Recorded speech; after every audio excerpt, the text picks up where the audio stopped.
at the map we're heading to next, which of course is brackish yet again, but it is round 3, which means, folks at home, we will not have a Mandel Brick this round. And so, Tiff, I turn my question to you. Without a Mandel Brick this round, teams are going to be focused on what? I guess just maximizing loot value to kind of prepare for the next one? Yeah, I think so. I think we're going to see people fighting. So you want people to not get their loot value out of it. So think back to what we saw from Legerance. They put up 6 kills by the entirety of mid-zero dam. So let's dive into it. I'm ready to see what's going to happen here. Friendly reminder, no Mandel Brick this round. There will be an airdrop, I believe, that spawns 6 minutes into the map and maybe 9 as well. But let's check in with our map overview. This time you've got RVG and LSP down there near the new Tower of Babylon. Well, quite unfortunate for them because RVG has just been the victim of so many other teams here thus far. The good news is, folks, is that it only takes 1 brick to jump you up this leaderboard dramatically and 2 to win. So you could be having the worst day of your life in operations. If you get 1 brick, hey, you're still there. You still got an opportunity. You still got an opportunity to make a sizable amount of cash. But you're right. LSP, RVG, probably the first encounter we'll see. They decide to fight each other. We're going for loot, though. It's a really interesting conversation because we've seen both strategies work. Overgear, they have been basically taking the we get out of the map, that's all we care about. And I might come back to it as Project Lane has spotted L'Esperance yet again. I was wrong, Tiff. L'Esperance is going to be the first ones to maybe engage for the 3rd map in a row. So as much as I thought it was the other 2 teams in New Tower of Babel, it looks like maybe several fights happening at the same time. Looks like a massive play from Vyron. This is why Vyron is so valuable. Swings around the corner. Terry picks up 1. L'Esperance down a player. Gets traded out, though, and Bibic low. We've got Zap alive and Nox alive. Nox a bit weak. They're going to back off of this fight. Is a 1-for-1 trade thus far. Overall, fairly even, as there's another encounter happening off screen between Madre and Overgear. We'll get to that later. This is a huge fight for the team that's at the top of the leaderboard. Here we go with the shoulder peek, and we're gonna knock 1, goes for 2, and Zap is crazy with Nox having his back, immediately getting that res, and the reset coming in for Legerance. This is why Nox and Zapok are both 1-for-1 on the MVP race, and they're looking to go head-to-head. Hey, yo, that was foul. They just didn't see it coming. They weren't peeking the angle. I think they were healing up behind the desk, and they looked away for just a moment, and it was the perfect timing for L'Esperance to swing the corner and get a full wipe on Project Lane. You gotta remember, Project Lane's one of our top teams in terms of loot value. That is a huge wipe for the entire lobby. L'Esperance also protecting their lead at the top. They've got the Mandel Brick, doesn't matter, but this is gonna be a big lead for them to pick up all of this team's gear and potentially say, we might start working on getting out of this lobby fairly soon. We don't have to stick around for too long. Hopefully pick up a few pieces of loot here in the museum and then move on our merry way. Ooh, all right. We'll get on the looting way. So here's the deal, guys. I said 6 and 9 minutes for the airdrop. I lied. We're 3 minutes into the second map of Brackish for the day with no Mandel Brick. That first drop comes in at 8 minutes. Second drop coming in at 12 minutes. Now, Goj and I were having some fun talking about what we could potentially see. And if you were going to bring an AWM in, good luck. But you can't buy the ammo. You know where you can find the ammo? In that second airdrop. Yeah, that is such a good point. I doubt any of these teams went for that high-risk strategy, but if you did and you're able to execute on it, it could be huge. I want to reiterate it for people at home because, again, there's so many new rules that people haven't heard before. But you're right. It is, you can't buy AWM ammo. The only way to get AWM ammo is in those airdrops, which also only happen on these non-brick routes. And so a very nuanced thing you can do on rounds 1 and 3, potentially spend a ton of money on AWM and hope you get to the airdrop. But I doubt most of these teams decided to go for that as we swing to another fight. I thought this was going to be our first encounter, Tiff. RVG in trouble yet again, this time on the backs of LSP. Ooh, okay. Can we get the reset here onto Darkus before they decide to push down the hallway? We've got some utility going out to try and give us a little bit of a reprieve. And Woo! Look at that. Was dead. Hits the flank, hits the knock, hits the full. Okay, good. Now it's in a 3v2. Living up to his name, RVG W4S dead. Making sure he's able to pick up a full kill on a player on the side of LSP. As you all well know, I'm sure. Got the red timer, you're crawling around. The yellow timer, you are full dead. Counts as a kill, and it takes a lot longer to revive. So this is a huge boon for RVG to make sure they have player advantage going into this fight if they decide to swing down on it. This stairs is going to be a tough fight to kind of swing on. It could all go together, but we know what happens sometimes. You body stack, Everybody's getting cut down. 45 rounds as well. This is going to be a tough fight, to be honest.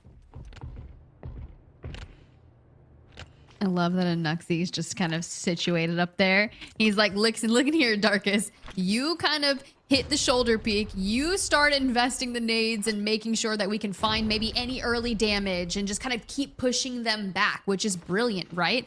But we saw how aggressive Legerance got, and maybe RVG is sick of being pushed around from the initial games. So with WasDead kind of holding their back, I think this is where we can see it. But who's going to peak first? And it looks like LSP might get aggressive.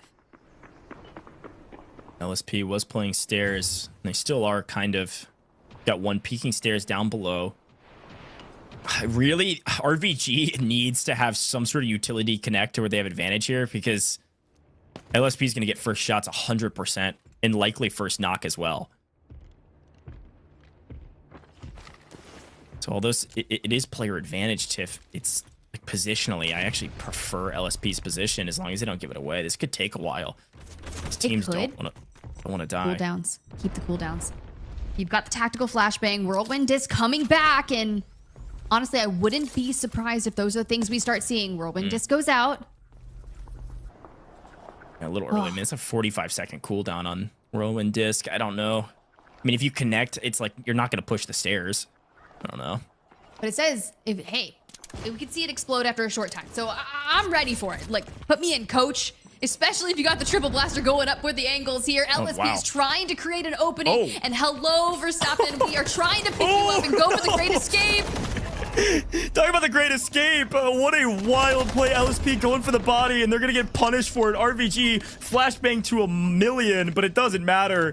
They are out of here. LSP goes for I guess it's a hero play for their teammate. No man left behind. Tries to snap the body and run and gets punished for it. That was almost comedic with the way he turned around and just started sprinting down the stairs. Had a nice hold. Like the teammate, LSP's teammate had a nice hold to play the backside angle, but just couldn't connect on enough shots to actually get a knock and make it an even fight. So unfortunately, down goes Project. It looks like Project Lane obviously got wiped earlier from Legerance, and then Madre has been able to stay healthy as well, as over there in the Tower of Babel, it was utter chaos for LSP. Proceed to search for items needed for the operation. Oh, here we go. It takes 30 seconds for those airdrops to come on in. Mind you, they're spawning at 8 minutes, which is essentially what is happening right now. So keep tabs on teams that are going to be looking for those first initial airdrops. Now, the first round should provide either a ballistic vest level 5 or a level 5 helmet. So it just depends on what's going to occur. But if you're already feeling great with the gear that you've acquired and you're like, nah, I'm not taking the risk of going for an airdrop, don't do it. But that's totally fine, because you know what, RVG, they win their first fight. Legerance is still feeling hyper aggro. They've got 3 kills at 150k Technic alloy apiece, and Overgear, well, we've seen some conservative plays out of there. You got the airdrop in the distance right behind Madre, and shots, well, they're going out. Yeah, a couple early engagements now. So far, 2 teams down from 2 engagements. We could see half the lobby wiped here if Overgear decides to get aggressive. Completely lost helmet, though, here for Darkerson. So it's going to play this pretty slow. Prepare this really quick, especially as Helicopter comes in and says, no, think twice before you take fights, because you might catch a missile to the face. Oh, I love it. It's the timing, right? It's like, oh, hey, airdrop coming in. Don't worry. So is our heli. We are going to wreak havoc on it. So things will be difficult, but that's okay, because we just bunker up, look for some angles, but back on board here with Madre, who's just across from Overgear. Now, mind you, if we don't have that angle, right? Overgear has a bit of a high ground and a stellar angle through that front door of the building. So you're looking to see, hey, is anyone going to flank us through the windows? Are we going to be sieged upon? And how much time do we have to make something? Because we're about to be halfway through this second map of Brackish. Now, Legerance, of course, technically in the lead overall because they've got a mantle brick. In terms of loot value, Overgear is at the top. You can see that right side number all the way on the right is their overall loot value. And yet again, by the way, Nemerith is different, always finding the angles. And speaking of angles, had the high ground, but just missed a few early shots. And Linux yet again stays alive with 1 HP and a dream, knocking a second player on Overgear. They're going to go for an immediate revive, which means everybody's going to swing on this. Maybe can get it off and get some help as they miss the stairs. They do get it off, but it doesn't matter. Nimrith comes in and says, not today, boys. You're not getting out of map number 3. Overgear, their first full wipe of this competition.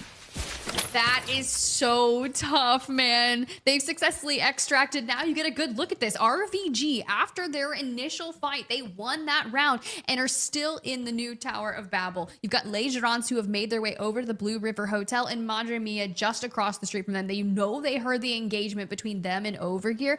But the real kicker is that's where the airdrop was dropped, was over in that vicinity. Did Legérants get to go ahead and grab some of that valuable loot? Not 100% sure because we haven't checked in with them just yet, but at least Madre Mia is situated here with 4 kills on game number 3. Yeah, that's a big pickup for Madre Mia. Obviously, the kills they give you 150k each. We talked about that at the top of the show in terms of no matter what happens, you get that when you get back to the lobby. But it looks like Legérants and Madre might get into an engagement here shortly.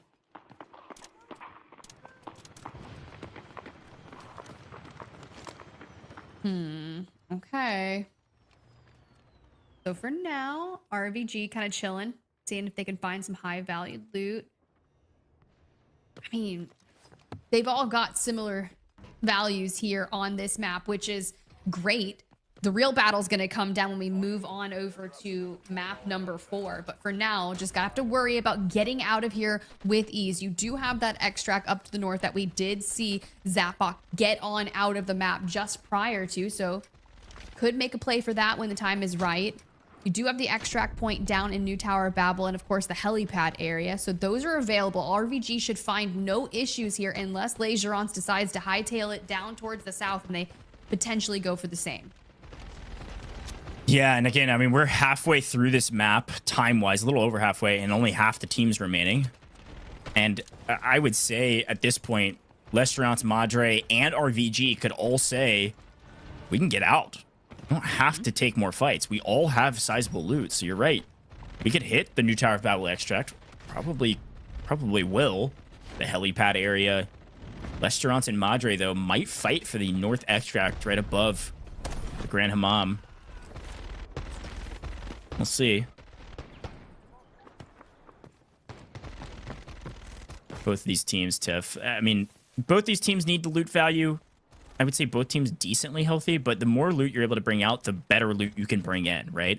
And the thing about Legérants that is, I think, a super important note is that when you've got a mantle brick already, you can start bringing in some kind of crazy kits and go for broke a little bit because you've got the power position on the leaderboard. This next mantle brick round, next map, if Legérants goes in with some of their best kits and they get that brick, we're done in 4. We don't even play game 5 and 6.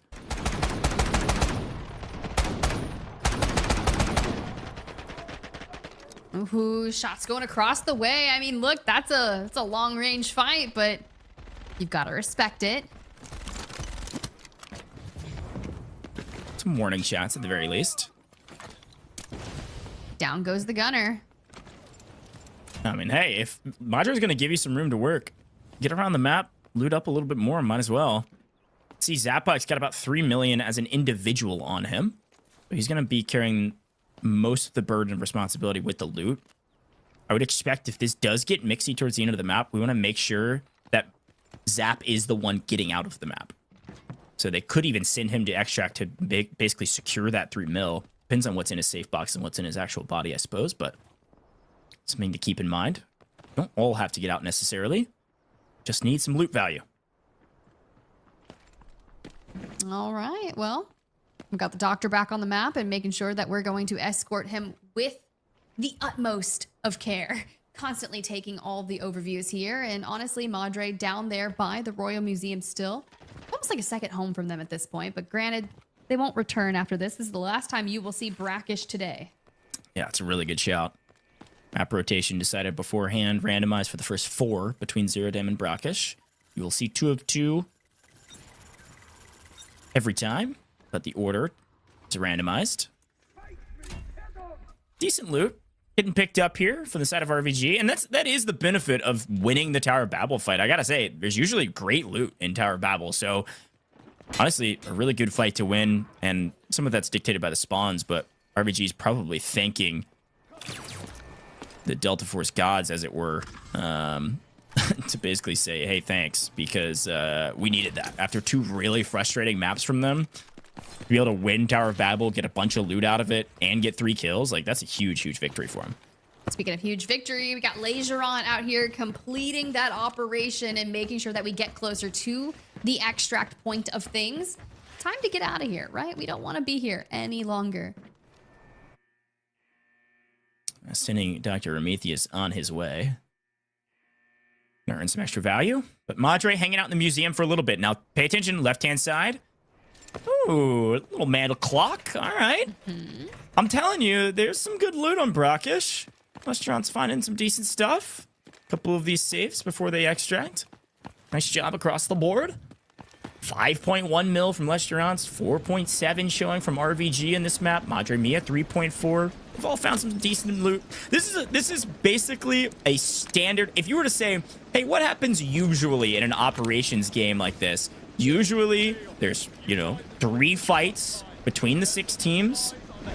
1 team comes out on top on each of those fights. They loot up, and then they go, we don't have to fight anybody else. Let's get out of the map. All 3 of these teams won their fights. They looted bodies. They looted the map, and now they're all getting out at separate locations, most likely. We're going to make sure that's the case for Lesterance. But, wow, it looks like RVG, again, they found great loot. They got some jewels, and they got the bust of Claudius. RVG in their bag right now, looting all of the Tower of Babel, finding some great stuff, lighters, some Pirate's Gold. Not a bad loot day here for my friend W4S Dead. Yeah, but this is what we were talking about. They had to do this, right? They got early evicted out of game number 1. They lost that initial fight in game 2. Not only were we potentially in shambles here, but we have to get on out. So you can see there, we're working on getting some of our players out with the goodies, and Legerons, you've got the quick set covers down. They're going for all of the extra protection that we can possibly see. Maybe he wasn't happy with the placement. We'll check tabs on that, but just a few more minutes to go to get on out of Dodge. Yeah, we saw a ton of loot. I mean, they got a fossil too. RVG is in their bag right now. Look at where Madre is though on the map. RVG and Madre could decide to fight each other. And that's exactly what's happening. We've sent R4S Dead out. As a reminder, you could use that double tags like you'd said. So double tags and gone. Got out with a decent amount of loot. The other 2, though, looking for another extraction point. And they've run into the wrong end of Nemerith and Co.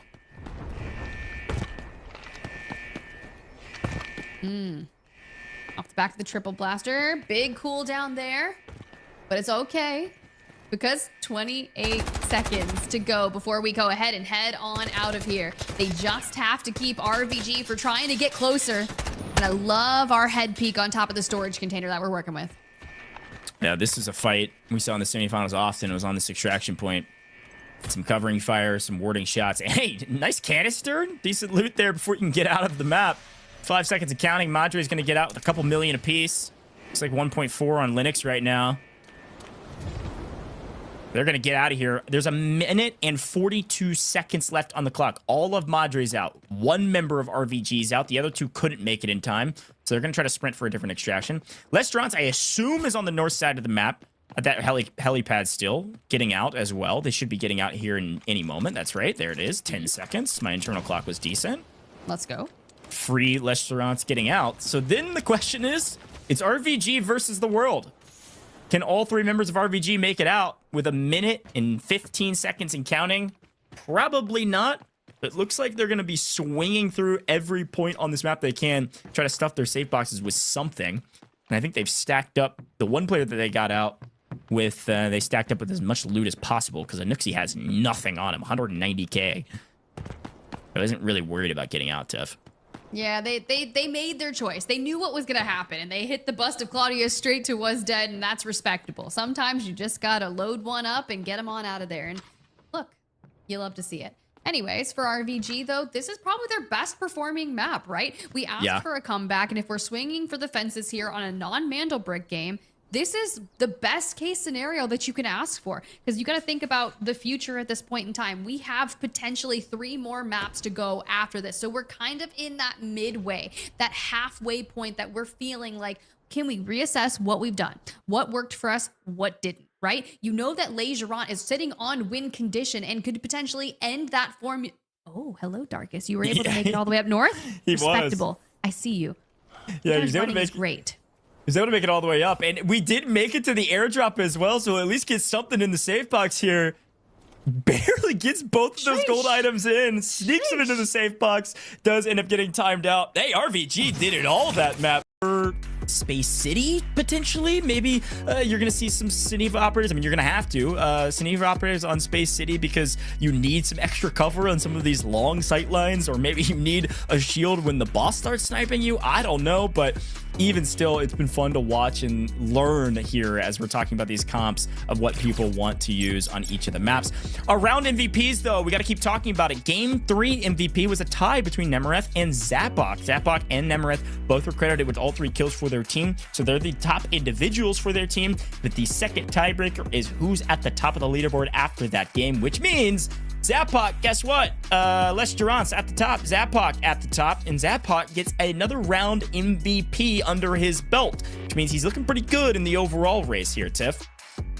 You were talking about some of our teams being in their bag in terms of loot value, but we're looking for it in terms of that actual hard cash. And Zapbok now with 2 MVPs on the race. Mind you, isn't it $1,000 going? That's by the right. End of this? Hey. $1,000 for the overall MVP. This is the top individual with the most round MVPs throughout the course of today's competition. Now, I've got to kind of turn our eyes to something you said earlier that I thought you said perfectly. You said this is kind of the halfway point, and I think you put that actually perfectly, because yes, technically we could play 6 games, and we're going to Zero Dam next, but it is a Mandelbrick round at Zero Dam, and the problem with that is that we've got a team that's already got a Mandelbrick. So if Legerance gets the